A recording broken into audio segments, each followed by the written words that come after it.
பிதா சுதன் பரிசுத்த ஆவியின் பெயராலே ஆமேன். கிறிஸ்துமஸ் நாள் மகிமையின் நாள், மகிழ்ச்சியின் நாள், விடுதலையின் நாள். ஆம், அன்புக்காக மனித உருவம் எடுத்தவரும் அதே அன்புக்காக தன் உயிரை தந்தவரும் இவ்வுலகில் ஒருவர் மட்டுமே. அவர்தான் நம் இயேசு கிறிஸ்து. தன் பிறப்பால் வரலாற்றை இரண்டாக பிரித்தவர், புதிய வரலாறு படைத்தவர் இயேசு. ஒரு குழந்தையின் பிறப்பு ஒரு குடும்பத்திற்கு மகிழ்ச்சியை தரும். ஆனால் இயேசுவின் பிறப்பு உலக மக்கள் அனைவருக்கும் மகிழ்ச்சியை தந்தது.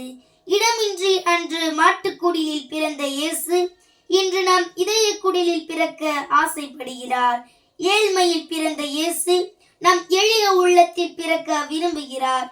பிறந்த இயேசுவிற்கு தூய்மையின் அரசியான கன்னி மரியாள் இயேசுவிற்கு கீழ்ப்படிதல் என்னும் பண்பினையும், குடும்பத்தின் பாதுகாவலரான தூய சூசை நேர்மை என்னும் பண்பினையும், கொட்டும் பணியில் ஆடுகளை பாதுகாத்த இடையர்கள் எளிமை என்னும் பண்பினையும், இறைவன் அருகில் இருக்கும் வானதூதர்கள் இறை போற்றுதல் என்னும் பண்பினையும், அறிவில் சிறந்த ஞானிகள் இறை தேடல் என்னும் பண்பினையும், மங்காத ஒளியை கொண்டு வழித்தவறி சென்ற ஞானிகளுக்கு வழிகாட்டிய விண்மீன் வழிகாட்டுதல் என்னும் பண்பினை பரிசாக வழங்குகிறது. நாம் எதை கொடுக்க போகிறோம்? பிறந்த இயேசுவுக்கு. கொண்டாட்டங்கள் ஒரு புறம் இருக்க, இறைவன் விரும்புவது தேவையில் இருப்பவர்களுக்கு நம்மிடத்தில் உள்ளதை மகிழ்வோடு பகிர்வது.